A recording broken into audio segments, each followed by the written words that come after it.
Welcome to TV Church. I'm Kristen Prasad, minister to kids and families. Today we're in 5 Points on the site of a mixed-use development in our city. Nearby, apartment buildings are being constructed to accommodate the growing population.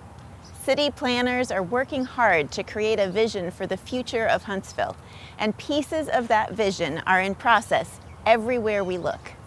In a growing city, it's easy to feel small and get lost in the crowd. Running contrary to that is the desire in each one of us to be part of something bigger than ourselves.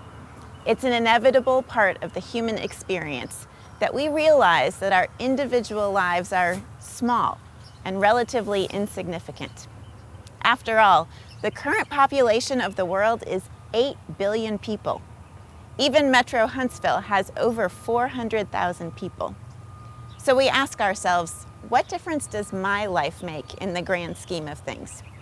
This question is what drives many of us to join things. We join a club or a team, an association, or maybe even a movement, because joining together with others can multiply the impact of a life. One person joined with others has a greater capacity to do something meaningful. Maybe you've been asking yourself if your life has any significance. Maybe you're wondering how to be part of something bigger than yourself. If you are, you're not alone. Here's the really great news. Your life is significant, and you can be part of the most significant plan that's ever existed.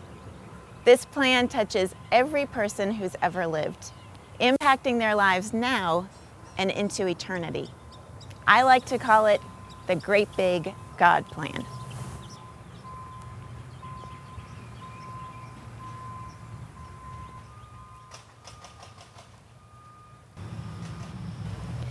In the Great Big God Plan, God is the architect of paradise. Paradise is a perfect place with none of the pain and suffering of the life we know. Paradise is a renovated world where all the monuments to sin and selfishness are torn down and replaced with gardens of grace, where people from all nations set aside their differences and come together in peace in the presence of their Creator. You see, God loves us with an intensity that we cannot comprehend. And so this is what He offers us. Sounds amazing, don't you think? God, the architect, invites each one of us to be part of His plan. We can move into paradise one day, but we don't have to wait until the end. We can satisfy that ache to be part of something bigger than ourselves and join Him in His plan as the contractors and builders, the painters and landscapers of paradise. As we do, others will want to join us too, which is also, of course, part of the plan. Because paradise is open to everyone, and it all hinges on Jesus. When Jesus walked on earth, He also wanted to be part of something bigger than Himself. So He looked to His Father for His detailed instructions. And everywhere He went, He invited people to join Him.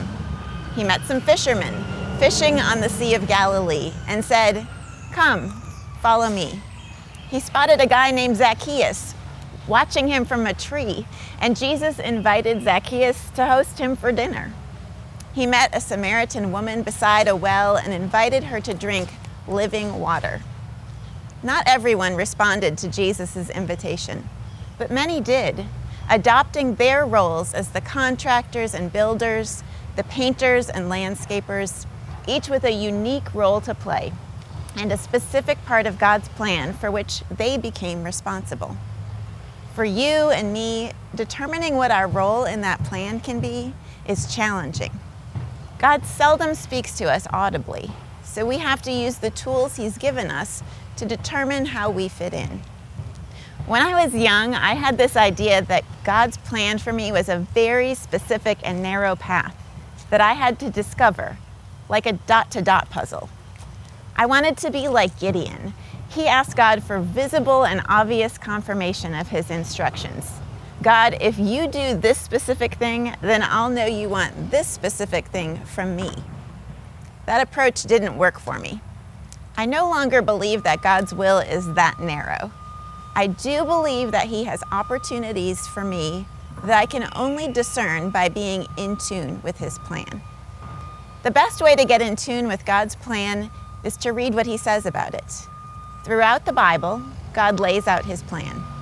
He also gives us steps to follow so that we can sense His plan for us more clearly. In Romans 12:2, we read, "Do not conform to the pattern of this world, but be transformed by the renewing of your mind.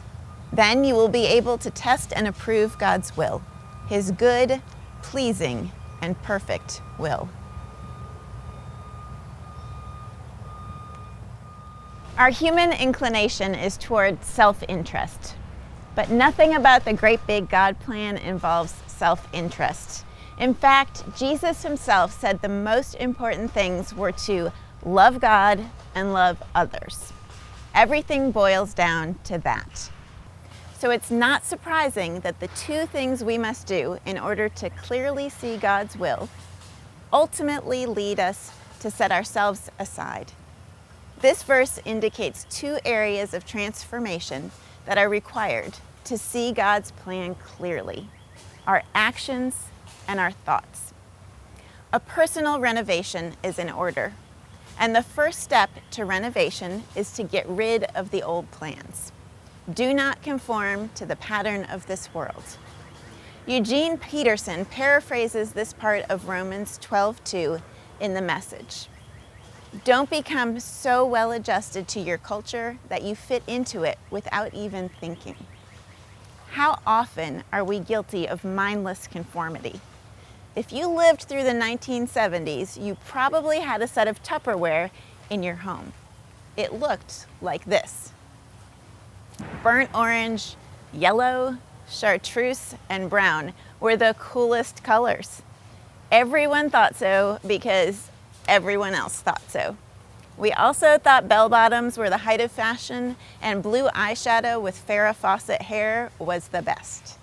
We all conformed to these ideas and blended in without even thinking about it.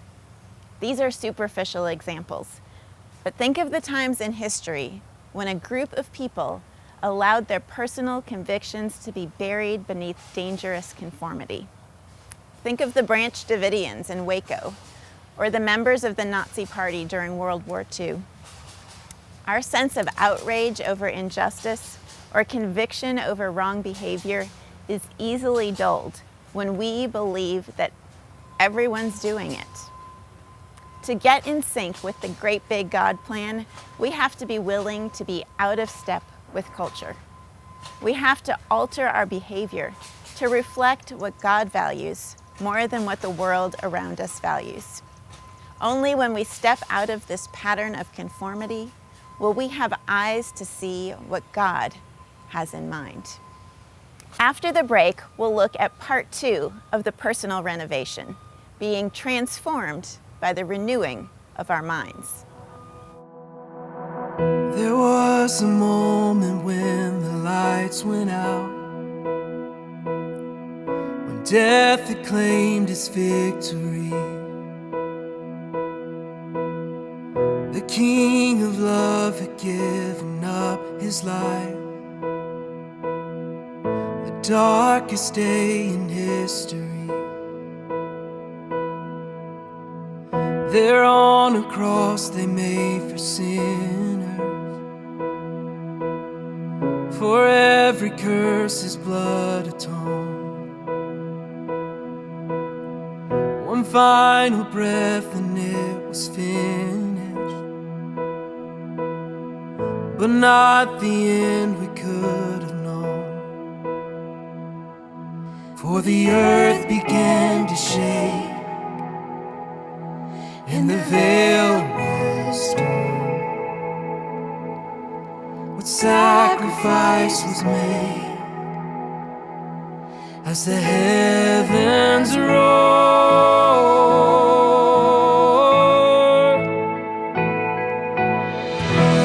All hail King Jesus, all hail the Lord of heaven and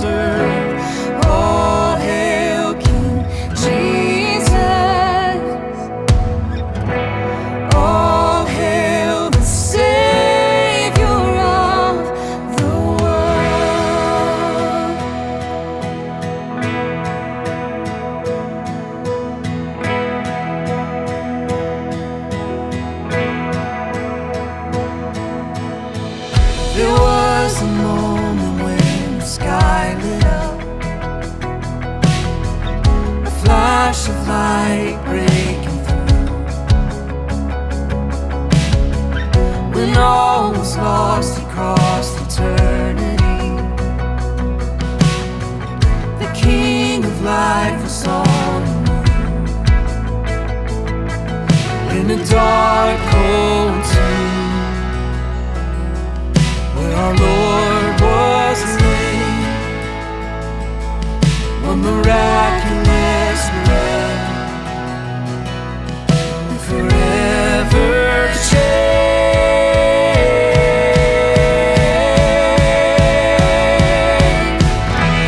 All hail King Jesus. All hail the Lord of heaven and earth. All hail King Jesus. All hail the Savior of the world. All hail King Jesus. All hail the Lord. All hail the Lord of heaven and earth. All hail King Jesus. All hail the Savior of the world. Savior of the world.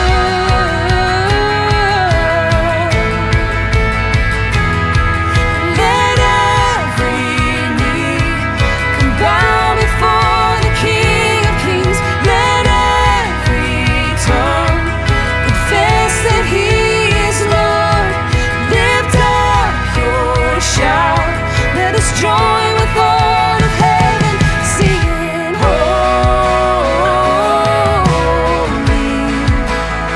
We're singing holy,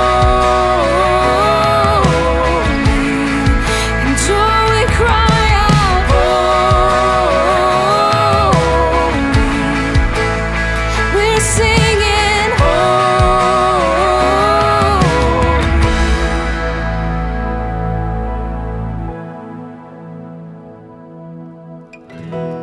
All hail King Jesus.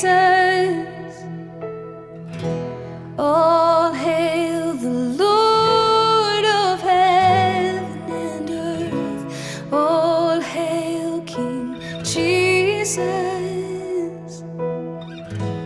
All hail the Savior of the world.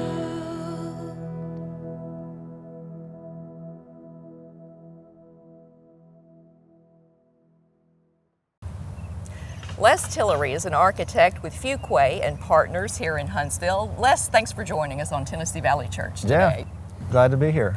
Kristen is talking about God as the master architect of our lives in His big plan.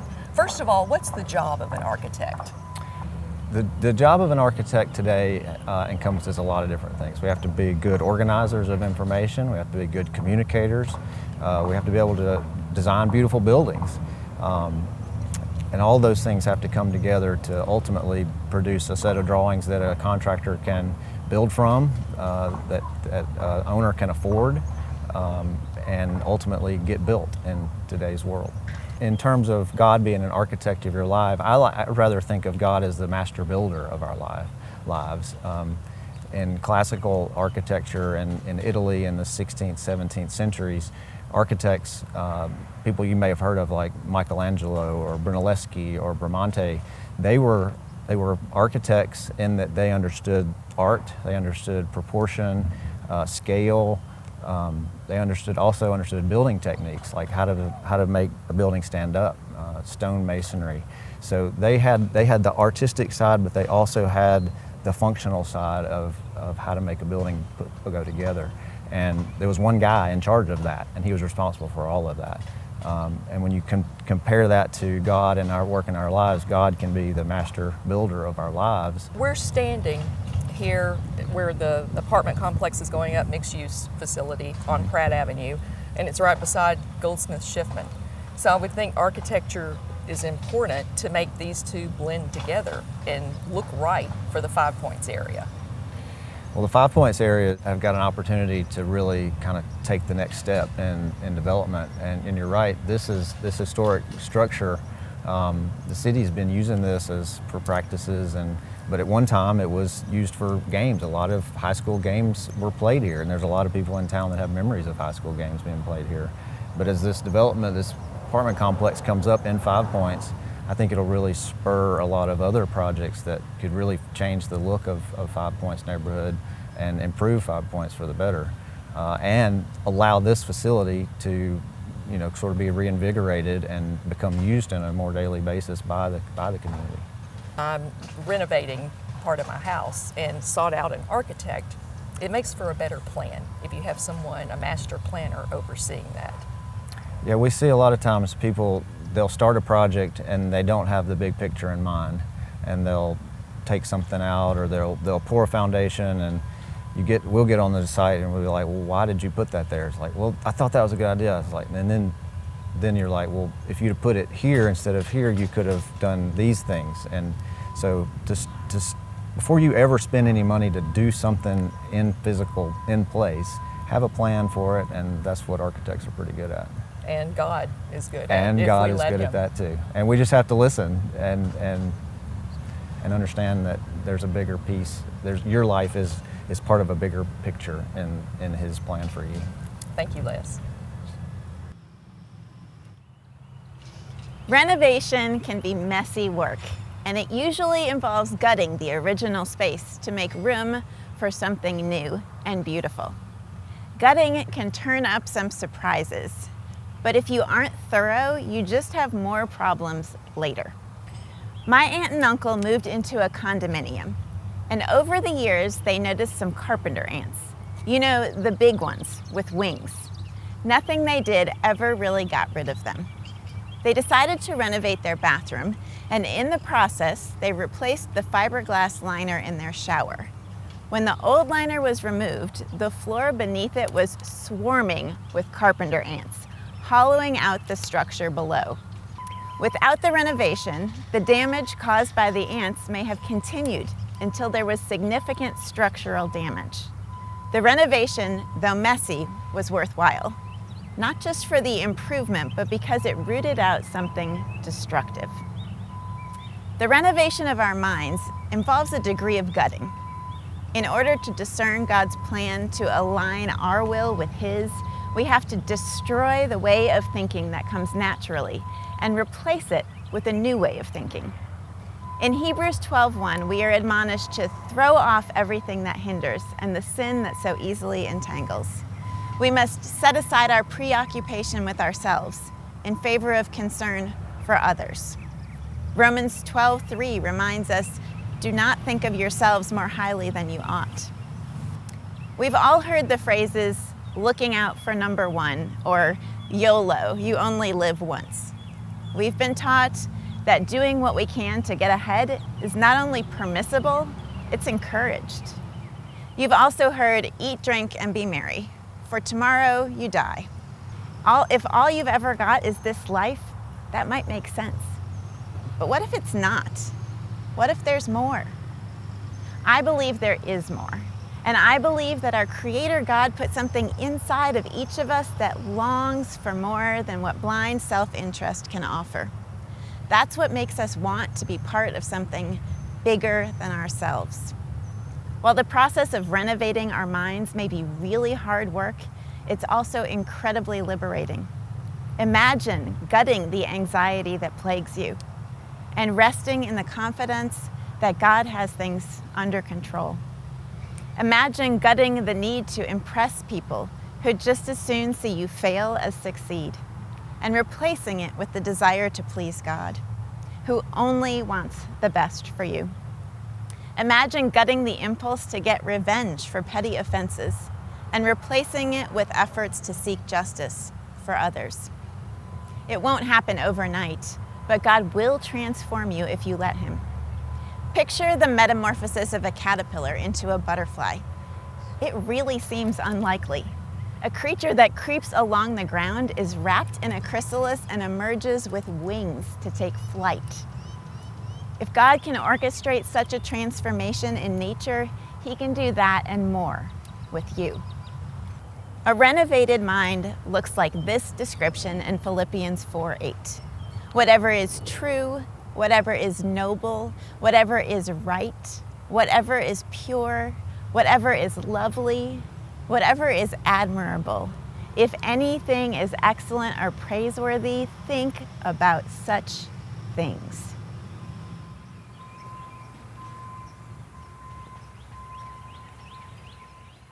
My friends Roger and Meg were active members of our church in Richmond. Both of them lived lives transformed by God, and they poured so much of their energy into other people. They challenged us, they prayed with and for us, they taught people of all ages to give freely of themselves. Roger once told a story from a time when they were missionaries overseas. They had young children at the time, and one day the police showed up at Roger's home and hauled him off to prison. Meg and the kids couldn't get information about him, and they were terribly worried. Roger couldn't get a straight answer about why he'd been arrested or how long he'd be detained. As Roger sat behind bars, he began talking with his fellow inmates. They discovered that Roger was a missionary who knew God, and they begged him to teach them. They soaked up everything Roger had to offer and confessed that they had prayed that God would send someone to teach them. After a week or so, Roger was released with no explanation. He left behind men whose outlook on life had changed, who had new hope for the future. Men who would teach those things to others they encountered, pointing them all toward paradise. When he told the story, Roger asked us, "Are you willing to be the answer to someone else's prayer?" When we say yes to being a part of God's plan, when we reject conformity and allow our minds to be renovated and filled with goodness and grace, we become willing to be the answer to someone else's prayer. We become the contractors and builders, the painters and landscapers who are working alongside God on His plan for paradise. The great big God plan is in motion all around us. If you really want to be part of something bigger than yourself, consider yourself invited to join. It may be painful, it will certainly be messy. You'll have to set aside any preoccupation with yourself. You may find yourself in uncomfortable situations. You may have to shift your priorities. You'll very likely have to change your way of thinking. It's worth it. At the end of the road, paradise is waiting. And along the way, you'll find meaning you won't find anywhere else.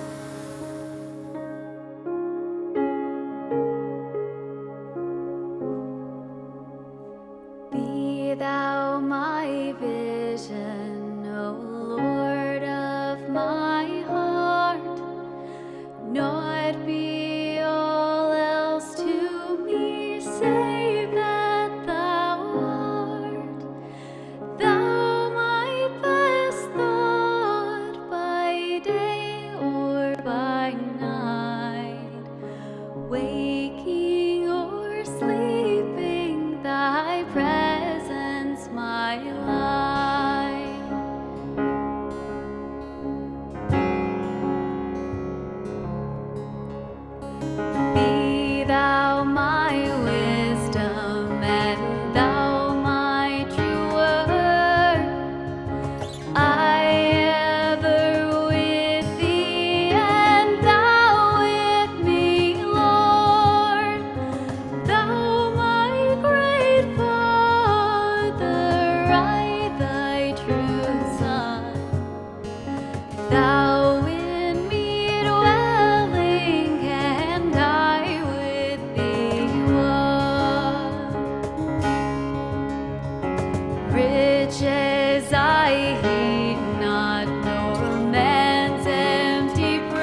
Hiking of heaven, my victory won.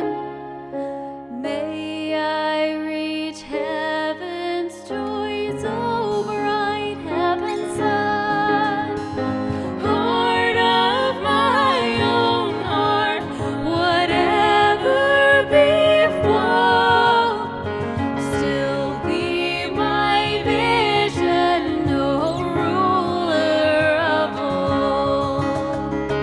Heart of my own heart, whatever befall, still be my vision, no ruler of all.